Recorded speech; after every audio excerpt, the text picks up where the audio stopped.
अस्सलाम वालेकुम, मैं हूं Farah Ishaq. Fundamental theories of psychology में जो सबसे इंपॉर्टेंट थेरी है वो है सिगमंड फ्राइड की psychoanalytical theory. Sigmund Freud Austrian neurologist था। Basically he was a doctor physician, लेकिन उन्होंने ये डिस्कवर किया for the very first time कि जो साइकाइट्रिक इलनेसेस हैं इनके पास जो पेशेंट आ रहे हैं समटाइम उनकी कोई भी रीज़न नहीं होती, देयर इज़ नो ऑर्गेनिक काज और न्यूरोलॉजिकल काज, लेकिन लोग महसूस करते हैं कि वो बीमार हैं और वो बीमारी दरअसल उनके बॉडी में नहीं है बल्कि उनकी सोल बीमार है। और यहीं से स्टडी ऑफ सोल का आगाज़ हुआ। इसीलिए सिगमंड फ्राइड को बाबाए साइकोलॉजी कहा जाता है, क्योंकि उन्होंने जो एक तरह से साइकोलॉजी स्टडी ऑफ सोल की जो मॉडर्न साइकोलॉजी है, क्लिनिकल साइकोलॉजी है, क्लिनिकल एस्पेक्ट्स हैं अप्लाइड साइकोलॉजी के, उनकी बुनियाद रखी। सिगमंड फ्राइड जो थे वो ऑस्ट्रियन थे, ओरिजिन के हैं। He belong to a Jewish family, यहूदियन नस्ल थे। 1856 से लेकर 1939 के एरा इनका टाइम पीरियड बनता है। बिल्कुल ही नई वेव थी और ऑल टुगेदर एक नया साइकोलॉजी को एक नई जहत देने में उनका सबसे इंपॉर्टेंट रोल रहा है। अच्छा, जो इसका कोर्स का एस्पेक्ट है इसके अंदर बीएस प्रोग्राम्स में भी, एमएससी में भी, बीएससी में, इसके अलावा बीबीए और कंप्यूटर साइंसेस के बहुत सारे सब्जेक्ट्स में जो कोर्स के अंदर सिगमंड फ्राइड की थ्योरी को शामिल किया जाता है। मैं आपको बिल्कुल पॉइंट वाइज बताती हूँ कि आप इनको किस तरह से डिवाइड कर सकते हैं कि आपकी पेपर मार्किंग 15 में से 13 मार्क्स की आपको आराम से मिल जाएगी। सबसे पहले हमने इसको ना इंट्रोडक्शन इसका एक्सप्लेन करना होगा। इंट्रोडक्शन में जो मैंने अभी आपको बताया उसका origin, that he was born in Austria, और उनकी जो ड्यूरेशन है वो आपने मेंशन करनी है और ये बताना है कि ही डेवलप्ड साइकोएनालिटिकल टेक्निक्स।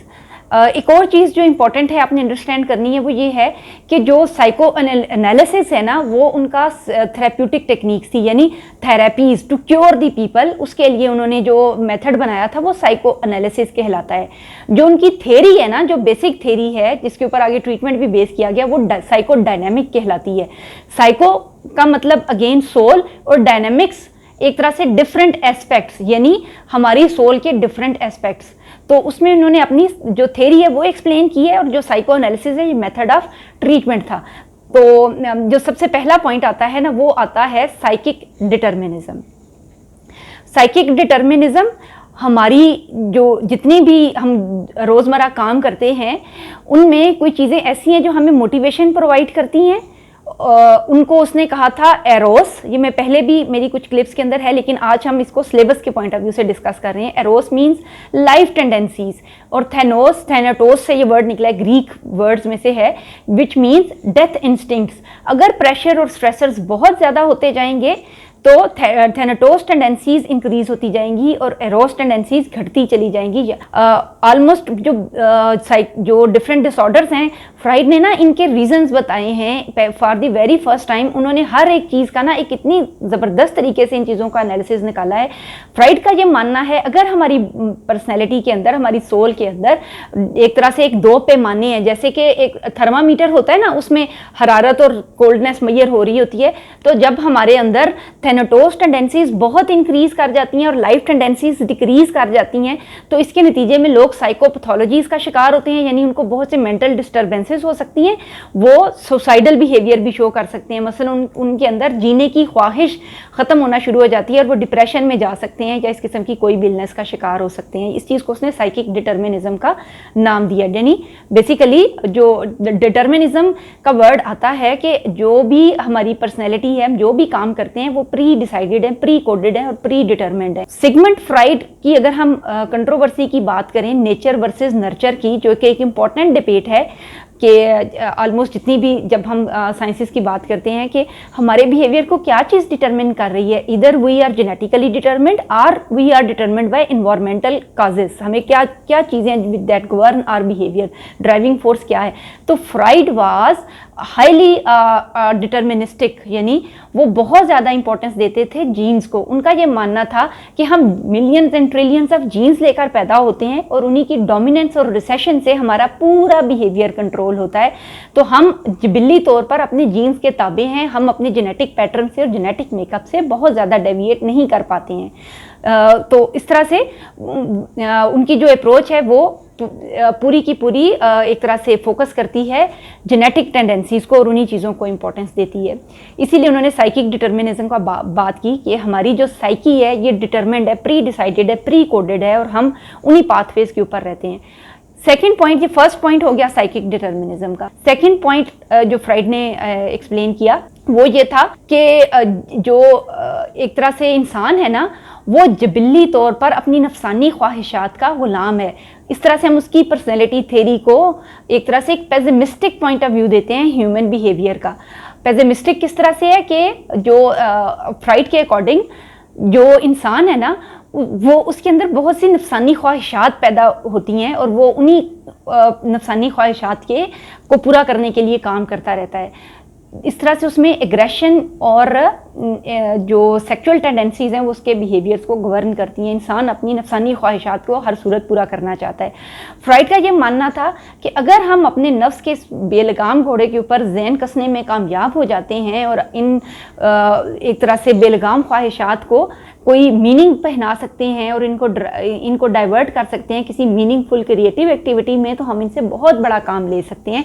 लेकिन अगर हम ये नहीं कर सकते हैं तो हम उसी के अंदर ही बह जाते हैं, उन्हीं इन्फेंटाइल ख्वाहिशात के, उन्हीं एग्रेसिव और सेक्सुअल टेंडेंसीज के ताबे हो जाते हैं। तो इस सूरत में इंसान डिस्ट्रक्शन की तरफ चला जाता है, साइकोलॉजिकल डिसऑर्डर्स का शिकार होता है और सुसाइडल बिहेवियर भी उसके अंदर प्रोड्यूस हो सकता है। इस तरह उन्होंने ना हर एक, जितने भी मैं पॉइंट्स बताऊंगी ये टोटल 5 पॉइंट्स हैं जो आपने सिलेबस में लिखने हैं। साइकिक डिटर्मिनिज्म, सेकंड पॉइंट हम लिखेंगे जो उसकी basic driving forces are sexual and aggressive tendencies, ये सेकंड पॉइंट होगा। इसमें हमने क्या लिखना है या किस तरह से एक्सप्लेन करना है इस चीज़ को कि अच्छा, इसको समझने के लिए एक छोटी सी बात है कि याद है ना कि कुरान पाक में भी जिक्र आता है कि जब हज़रत आदम की तख्लीक हुई तो फरिश्तों ने ये कंसर्न शो किया कि ये जो आदम है ये दुनिया में जाएगा और फसाद मचाएगा और कत्लो गारत करेगा। जब हम दुनिया का पैटर्न देखते हैं हमें समझ नहीं आती कि इन जो दुनिया है ये दुखों का घर क्यों है, क्योंकि इंसान एक दूसरे की जान के दर पे है, माल के दर पे है, इज्जत के दर पे है, डोमिनेंस हासिल करना चाहता है, एक जगह रहता है। क्यों सिकंदर आजम पूरी दुनिया फतह करने चल निकला? क्यों ऐसा होता है कि हमारे पास जो अपने हिस्से की प्याली है हम वो तो ले लेते हैं लेकिन हम दूसरों के हिस्से की प्याली भी छीन लेना चाहते हैं? क्योंकि इंसान में जबिल्ली तौर पर इस चीज़ की ख्वाहिश है, डोमिनेंस की, एग्रेशन की, एक तरह से दूसरों के ऊपर अथॉरिटेटिव रोल प्ले करने की, वो हर चीज़ फतह कर लेना चाहता है। तो यहाँ से हमें एक तरह से मिलता है कि जो फ्राइड के ये जो आइडियाज़ थे ये बेशक उस टाइम के पे भी लोगों के लिए हाईली अनएक्सेप्टेबल थे। कुछ चीज़ें जो बहुत एक तरह से रिलीजियस पॉइंट ऑफ व्यू से और सोसाइटियल पॉइंट ऑफ व्यू से लोग उसके बहुत खिलाफ हुए और उसकी बहुत सी किताबें जला दी गई कि ये इसने क्या बातें शुरू कर दी हैं। लेकिन जब हम ह्यूमन साइकी की डार्क एस्पेक्ट्स को नज़र में रखते हैं तो हमें नज़र आता है कि फ्राइड की बहुत सी बातें बहुत सही भी थी। अच्छा, ये 2 पॉइंट्स हो गए हमारे। तीसरा पॉइंट है उसका मेथड ऑफ रिसर्च क्या था। फ्राइड का method of research case studies था, यानी वो एक पेशेंट को या एक पर्सन को लेता था और उसी को ही डीपली एनालाइज करता था। सबसे ज़्यादा जो उसकी ऑब्जर्वेशंस हैं वो उसकी पर्सनल लाइफ से रिफ्लेक्ट होती हैं। उसकी पर्सनल लाइफ जैसी गुजरी थी उससे उसने बहुत से हाइपोथेसिस अखज़ किए थे ह्यूमन बिहेवियर के बारे में। उसके अलावा जो उसके पास पेशेंट्स आते थे, यूजुअली फ्राइड जो था वो एक बहुत हाई क्लास फैमिली से खुद बिलोंग करता था और उसके जो क्लाइंट्स थे वो भी ज़्यादातर वो बेगमात होती थी जो कि आला अफसरान की और इस तरह एलीट क्लास की हुआ करती थी और वो तकरीबन लाइफ लॉन्ग ट्रीटमेंट्स उनके चलते रहे फ्राइड के साथ। इस तरह से फ्राइड ने बहुत सी केस स्टडीज़ जमा की, स्पेशली ख़वातीन के ऊपर उसकी केस स्टडीज़ बहुत ज़्यादा हैं और उसका जो क्लिनिकल नॉलेज है उसी के ऊपर बेस्ड है। तो आपने ये एक लाइन लिखनी है, method of observation clinical case studies, ठीक है। अच्छा, आगे जो हम बात करते हैं क्लिनिकल केस स्टडीज़ और पर्सनल जो लाइफ है उससे उसने अपनी सारी साइकोडायनामिक थ्योरी बनाई है। उसकी पर्सनल लाइफ क्या थी ये हम इंट्रोडक्शन में लिखेंगे सारा। पर्सनल लाइफ में हम ये लिखेंगे कि जो फ्राइड है ना, इनके जो वालिद थे वो नेवी में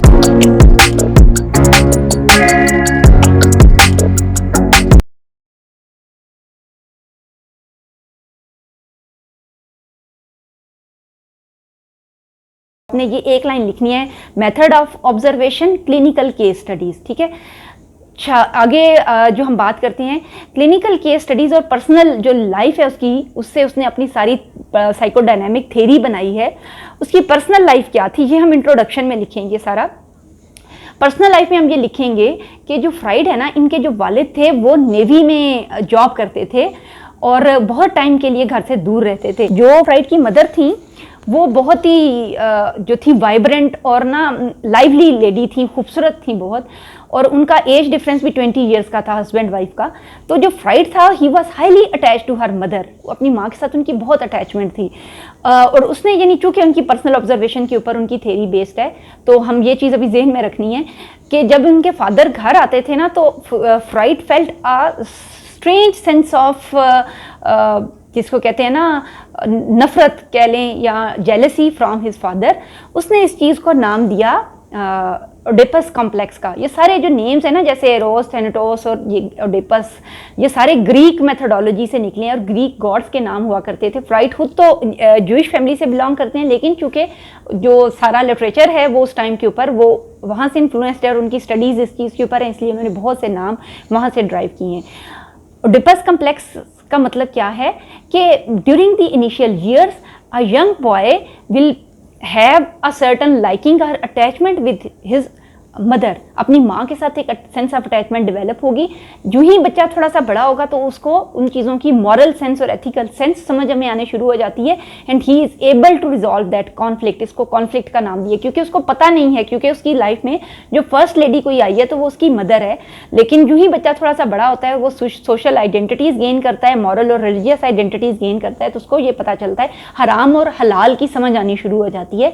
इस तरह से वो जो उसकी एक तरह से अफेक्शन टुवर्ड हिज मदर है वो उसको समझ लेता है कि what sort of affection I need to build with my mother.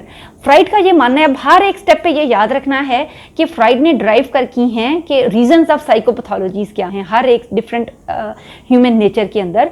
Freud का ये मानना है कि वो बच्चे जो कि ओडिपस कॉन्फ्लिक्ट को रिजॉल्व नहीं कर पाते हैं और एक तरह से infantile sexual and aggressive behaviour जो उनका है वो चलता चला जाता है, वो बड़े होकर साइकोपैथोलॉजीज का शिकार होते हैं और वो एक कॉन्फ्लिक्टिंग मॉडल लेकर पैदा होते हैं। स्पेशली जो एंजाइटी या न्यूरोसिस, उसने उस टाइम पे लफ्ज़ कॉइन किया था, जो न्यूरोसिस है वो पैटर्न उन लोगों के अंदर आएगा कि जो इलेक्ट्रा कॉम्प्लेक्स और ओडिपस कॉम्प्लेक्स को सॉल्व नहीं कर पाए होंगे।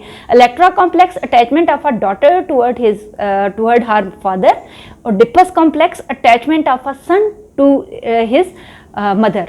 ये 3 पॉइंट्स हो गए। अभी ये याद रखने हैं, स्टेप बाय स्टेप लिख लें बेशक इस तरह से कि हमने किस तरह से इसको एक्सप्लेन करना है। अगला जो सबसे इंपॉर्टेंट 2 थेरीज हैं जो कि साइकोडायनेमिक थेरी ऑफ पर्सनैलिटी का हिस्सा हैं। जो पहला है उसको हम कहते हैं आइसबर्ग थेरी। अलग से इसके ऊपर पूरी क्लिप बन सकती है, मैं अभी इसी क्लिप में इसको शामिल करती हूँ। जो आइसबर्ग थेरी है इसमें है कि most of our thoughts are dipped inside unconscious, conscious, unconscious and preconscious. Unconscious submerged portion है जो कि बिल्कुल एक आइसबर्ग की तरह ज़्यादातर हिस्सा अनकॉन्शियस का हिस्सा है। हमारी ब्रेन डेवलपमेंट बहुत अर्ली स्टार्ट होती है। हमारे बहुत सी चीज़ें हम जो मेमोरीज हैं वो ऐसी हैं जिनको हम याद में नहीं रखते हैं और हम उन्हें भूल चुके हैं, लेकिन they are embedded deep inside our mind. उनके एनग्राम्स हमारे ब्रेन के ऊपर मौजूद हैं, लेकिन वो इमीडिएट कॉन्शियस अवेयरनेस में नहीं है।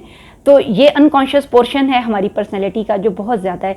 प्री कॉन्शियस कोई ऐसी चीज़ें जिनको हम थोड़ा सा जहन पे जोर डालें तो वो हमारे दिमाग में वापस आ जाती हैं, लेकिन एकदम से हमारे जहन में नहीं आती हैं। मसलन अनकॉन्शियस की मैं पहले मिसाल देती हूँ। अनकॉन्शियस क्या होगा, आपको अपनी पहले साल की, दूसरे साल की मेमोरीज नहीं याद होती हैं। मेमोरी कंसोलिडेशन ऑलमोस्ट 2.5, 3 और 4 ईयर्स पे डेवलप होती है। उससे पुरानी बातें हमें याद नहीं है। हम सिर्फ अपने बड़ों से, बुजुर्गों से या अपनी मदर से सुनते हैं कि तुम छोटी थी तो ऐसे करते थे, ऐसे करते थे, हमें खुद से वो याद नहीं है। तो मेमोरी कंसोलिडेशन से जो पहले की मेमोरीज हैं वो बहुत इंपॉर्टेंट है हमारी पर्सनैलिटी डेवलपमेंट में, लेकिन वो हमें उनके बारे में याद नहीं। इसके अलावा हम बहुत सी चीज़ें रिप्रेस कर देते हैं। फॉर फॉरगेट कर देते हैं, वो हमारे अनकॉन्शियस में है। जो प्री कॉन्शियस है, हम जहन पे थोड़ा सा जोर डालें तो हमारे जहन में आ जाती हैं, लेकिन वैसे नहीं आती हैं। जैसे मैं आपसे पूछूं कि आपने परसों नाश्ते में क्या खाया था, तो आप ना एकदम से सोचेंगे कल आज सुबह तो शायद मैंने ये खाया था, थोड़ा सा जहन पे जोर डालते हैं तो आपको याद आ जाता है कि मैंने परसों नाश्ते में क्या खाया था। तो ये प्री कॉन्शियस है, ठीक है, जो थोड़ा सा जहन पे जोर डालें तो जहन में आ जाता है।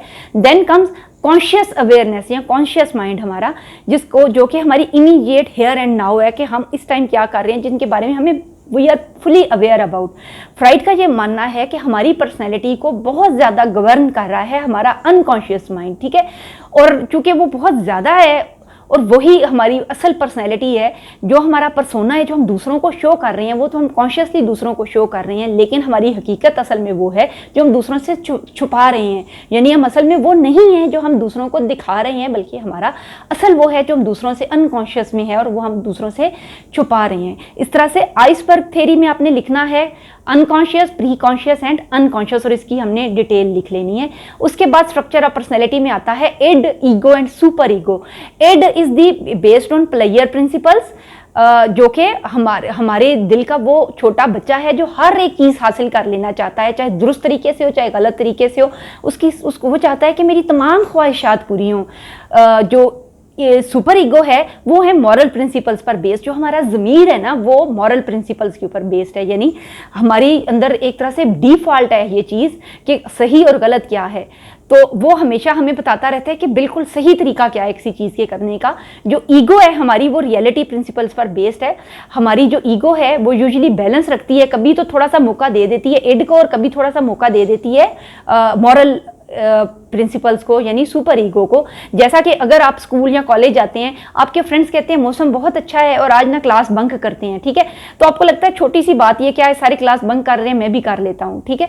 अब इड जो है उसने ये कहा है कि मौसम अच्छा है, एंजॉय करना चाहिए, वो एंजॉय करना चाहती है इड। सुपर ईगो कहते हैं नहीं नहीं, तुम घर से आए हो, घर तुमने फीस दी हुई है, तुम्हें क्लास अटेंड करनी चाहिए।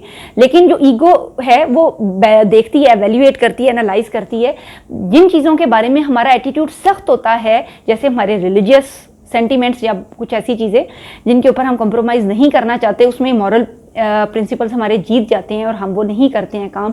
इस तरह ईगो जो है वो बैलेंस क्रिएट किए रखती है।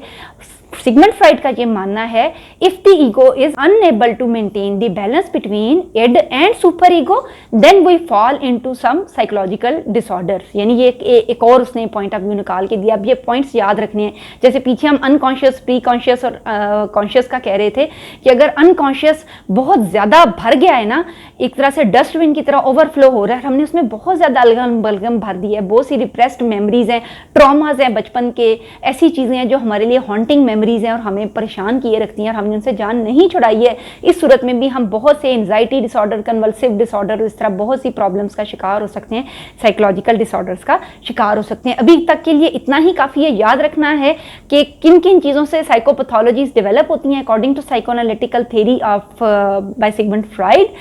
Psychic determinism, when we have too much thanos tendencies, death tendencies, when we have overwhelmed with unconscious powers, when we have not resolved our aggressive and sexual tendencies, when a person is not able to resolve electrocomplex or Oedipus complex, when a person is unable to